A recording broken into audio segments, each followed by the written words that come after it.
Okay, so it's 9:30 our time, so let's begin. Thank you everyone for being here this morning or this afternoon, wherever you are. My name is Elina Ranta, and I'm an impact assessment lead at Biocode. And if we haven't met before, my background is in environmental sciences. I did my degree in the Netherlands, and since I have worked as sustainability specialist and manager at companies. And today we have launched our Flag Friday campaign, and I will reveal our offer at the end of this session. So thanks again and welcome. We thought that we would first start with a bit of theory. So theory section to flag and related emission calculations. And at the end, I will do an example calculation. So have a bit of more concrete example on how we at Biocode work on these issues, how our projects are conducted, and how this actual flag calculation works. And we have a chat open, so unfortunately this Teams platform doesn't promote, or you cannot open your microphones, but you can use the chat, and I have my colleague Emma here to answer to your questions or raise them up and we can discuss them together.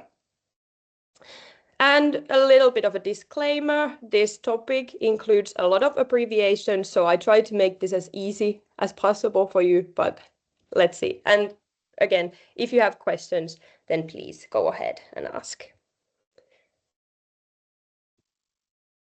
So why flag accounting matters? This topic is really interesting. It's relatively new, and it's an elaborated framework for scope 1 to 3 calculations. And why it is so important, especially in the food industry, is that most of the emissions in food industry arise from land use. And therefore, flag accounting complements your scope calculations for your company. If you've calculated the carbon footprint for your company, for your operations, flag framework helps you to dive deeper and understand where these emissions in primary production come from. And whether you were about to do, or you wanted to have SBTi flag emission reduction targets, or you just wanted to analyze flag emissions, we have created a tool for you to do that, and as easily as possible.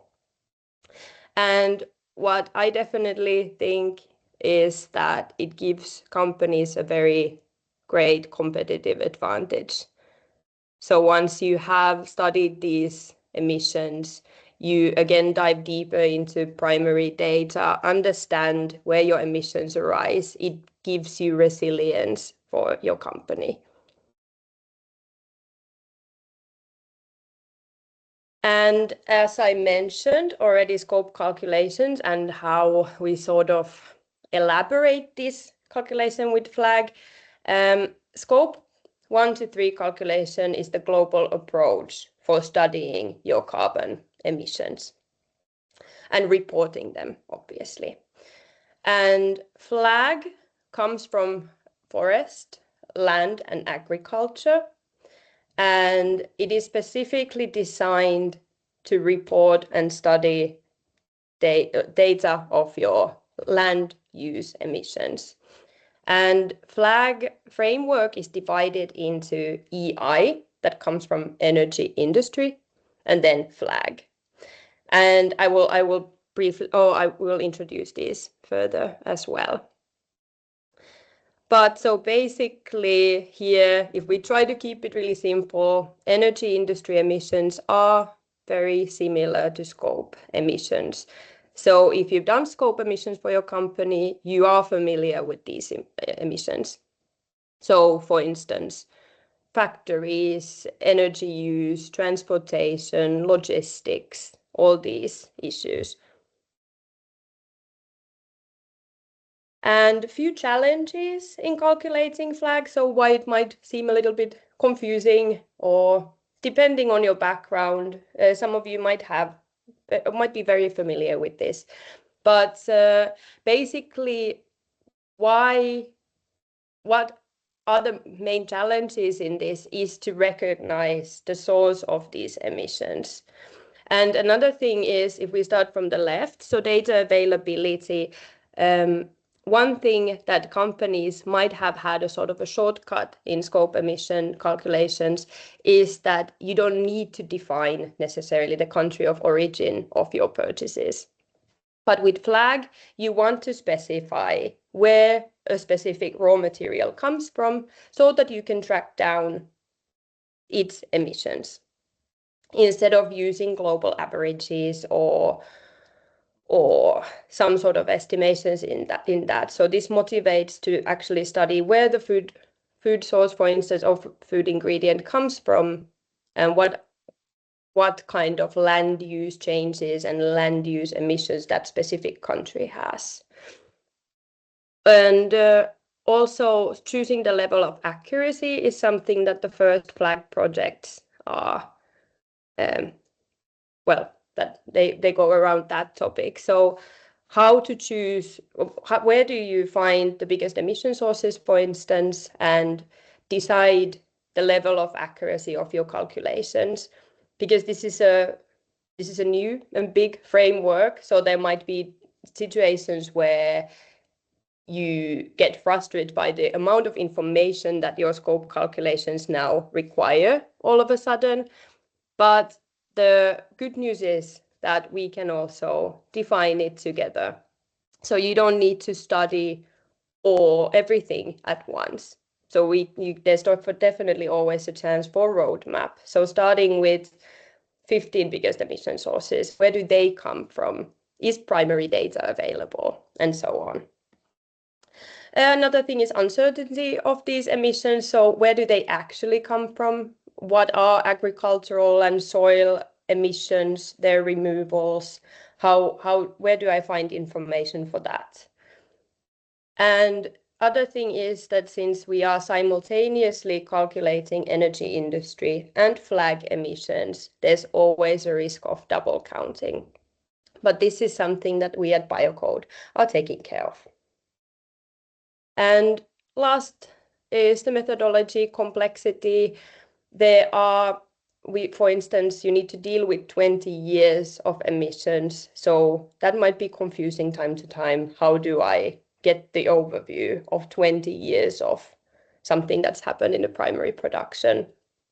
The allocation to products is there's a different or new ways or new guidelines for this.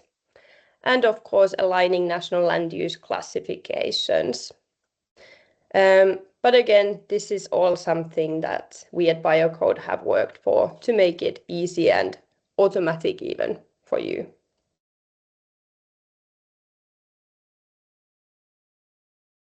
This I heard is called we've been receiving good feedback for this, but also apparently quite consulting intensive table. But let's hope that this will start to make sense. Basically, why I wanted to show this is because these are all factors that affect our database structure. But also this follows the SBTi flag guideline. And if we start from the bottom again, actually, we see the familiar scope 1 to 3 group there. And when scope 1 to 3 calculations are made, you study these 3 different aspects. So fossil emissions of your operations, biogenic from biomass combustion, and then removals. And if we move up, then there's energy industry group, and you can clearly see that it is very much the same. So fossil emissions for your operations, biogenic again from biomass combustion, and then technical carbon removals. Then up we have flag. And this is the new sort of addition to this framework. So instead of only studying these three aspects, so fossil, biogenic, and removals, we have 4 new aspects. And yeah, so here we see these abbreviations. I hope that once we move on, we get more familiar with these. But land use change, let's start from the beginning, is the average national emissions of carbon stock changes. And so this is biogenic carbon dioxide. Again, visually, it is an emission factor, but only representing that country's carbon stock changes. So country where you purchase your biomass from or your food ingredients or so. So we use that specific country's land use change from the last reporting year. Then we have land management CO2. So again, biogenic CO2, and we use national greenhouse gas emission inventories to study what sort of carbon stock changes have been made within that country due to land management activities. And when we work in the food industry, this specific example is for that. So for food ingredients, we estimate the total amount of food products or yield per country to get the emission factor per kilogram of a specific product. Then next we have land management non-CO2. So this is methane and N2O emissions from land management activities. And here we, again, if the ones above, so land use change and land management, these are more national averages. Then these non-CO2 emissions, so methane, for instance, we again model a little bit further. So what sort of livestock production emissions, agricultural soils and inputs, so fertilizer emissions, for instance, we get from this. And there we model these emission factors then. So I don't know if this makes sense now, but here, this category is, here we go more into detail again, as we do in these usual fossil carbon footprints. So analyze again a little bit more into detail what growing of that specific ingredient entails. And as well, we have removals as the 4th aspect, and this is organic carbon removal activities that can be shown here. Do we have any questions so far? I don't see any. Yeah, there's no questions at the moment in the Q&A section, but please feel free to ask any questions. There are no stupid questions. We are not at all. Yeah. Yeah.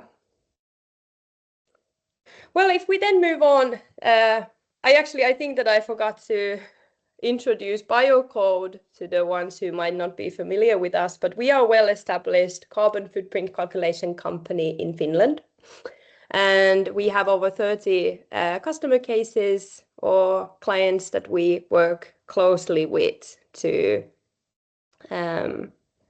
create these roadmaps, study carbon footprints, calculate carbon footprints, and then on strategic level, what kind of sustainability issues affect these companies. And we have 4 calculators. So the scope 1 to 3 calculator at first, company greenhouse gas emission calculator.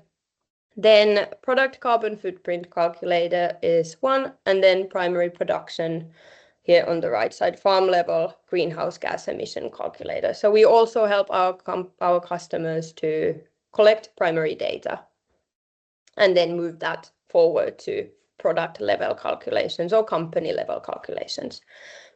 And then last but not least, we have SBTi flag calculator that we published this summer. And as mentioned before, we wanted to make sure that this helps our clients to just directly convert scope calculation that's done to an SBTI, to a flag calculation. So basically dividing the scope calculations into two, so energy industry and flag emissions. And then, well, possibly flag emissions do add a little bit more emissions to your final report or final result. But I will, as I mentioned before, we will do this morning a quick example calculation. So what happens to your scope calculation and how does it become a perfect flag calculation then? Elina, yeah. Before you move forward, we have a question in the chat.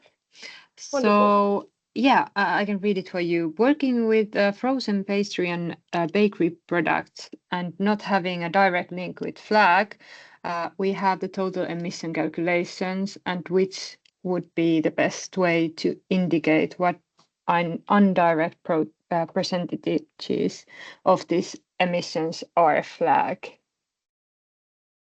You work with frozen pastries and bakery products. Did I understand correctly? Yeah, that's correct. Yeah. Okay. So if you have made a scope calculation, then the easy way to do this, you can for instance contact us later or after this meeting, is to just convert that to flag values.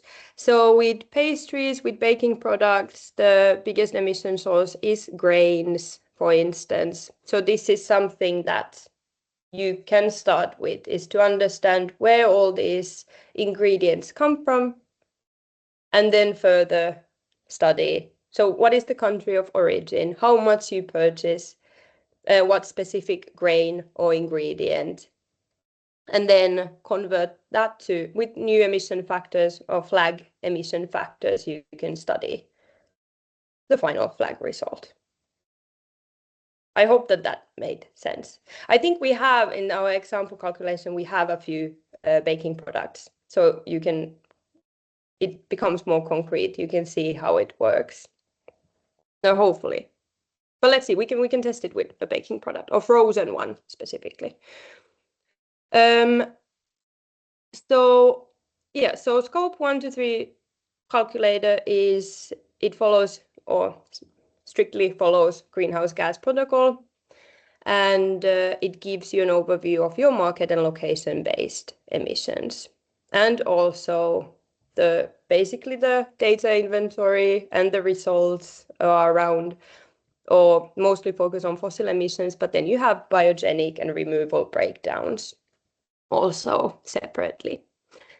And our clients are also, some of them are CSRD or ESRS, or they report according to them. So this is also compliant to these directives. And then SBTI flag emission calculator that we talked about. Here's a bit of a sneak peek to how this result breakdown looks like. So you see land use change, land management, CO2, land management non-CO2, and removals breakdowns here. And example products apparently here. The main emission sources for this specific companies were rainbow trout and leek. And if somebody is confused now why we have fish there, fish flag, or their carbon footprint related to flag comes from the feed.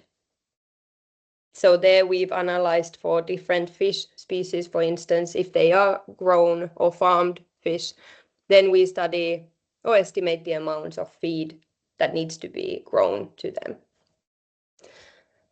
But this is again more detailed. We can discuss this later. But so this is greenhouse gas protocol compliant as well. Specifically, greenhouse gas protocol has this new addition to the family, that is land sector removals guidance. And we follow that guidance together with SBTI flag guideline with our calculator. The process steps for our flag projects follow this. So first we start with data. So we need to make sure that there's a verified, already made scope 1 to 3 calculation for the year that we want to study the flag emissions for. Of course, if the company hasn't done scope emissions or hasn't calculated scope emissions yet, this can be done as well. So, but just to make sure that we have one inventory ready, so then we can start having a more detailed flag calculation based on that.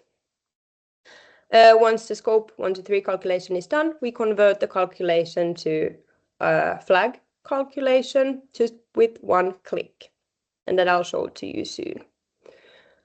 Then we have the checkup point or verification point, so just to see that all emissions were converted correctly.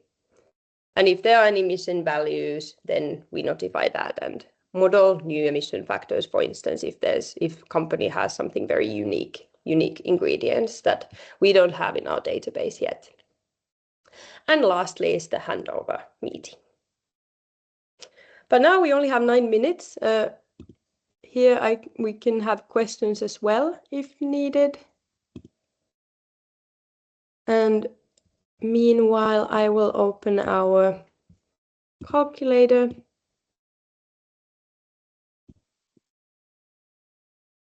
Here we go. Oh,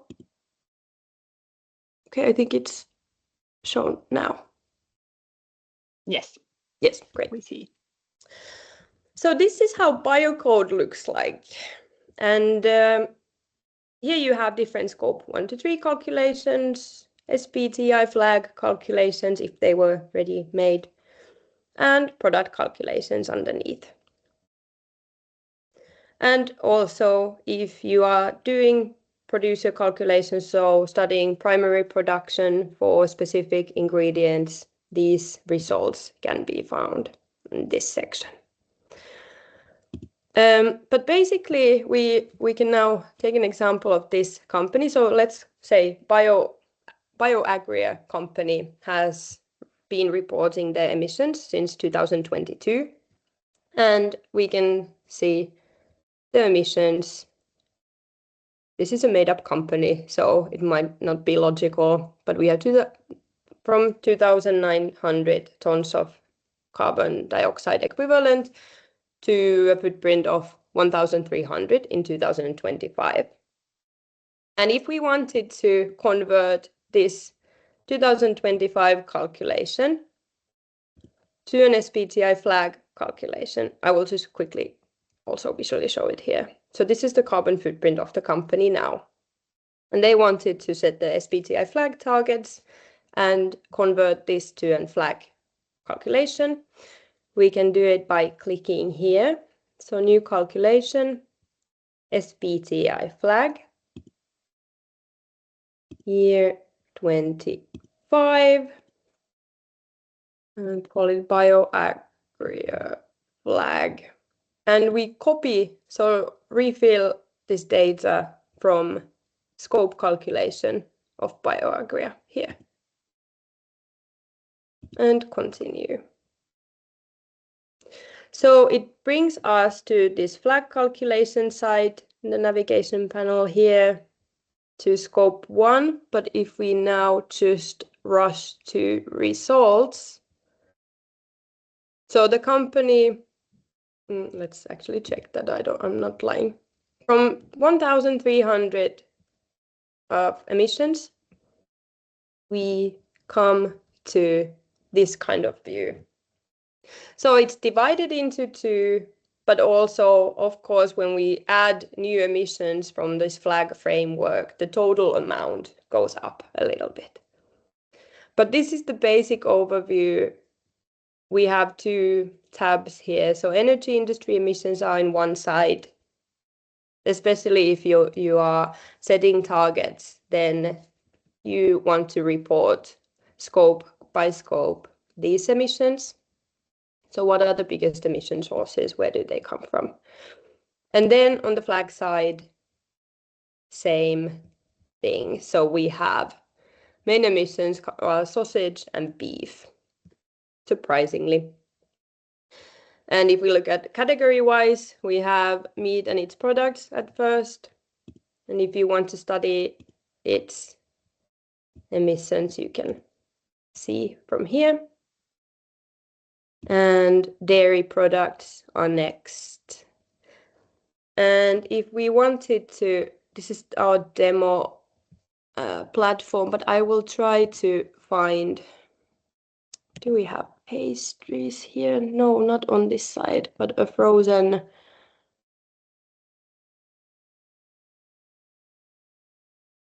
Oh no, this is not the, yeah, this is our demo side. But basically what you would do is, as a bakery, you have your purchased goods and services here. So all the ingredients that you purchase. And then here you could be able to study its fossil emissions. So what is left to the energy industry side would be the freezing part of the product, the processing, and processing and storing of the product. And then FLAG would give you more detailed idea of where the actual the main ingredient comes from. So grain, wheat, something like that. And if it is an actual product, then we have recipes made, so it doesn't need to be one ingredient. But if you have a pastry product that includes a lot more ingredients, then we have modeled these emissions as well. And if you have a specific pastry that needs to be modeled, our specialists are here to model these as well, if you cannot find it in the database yet.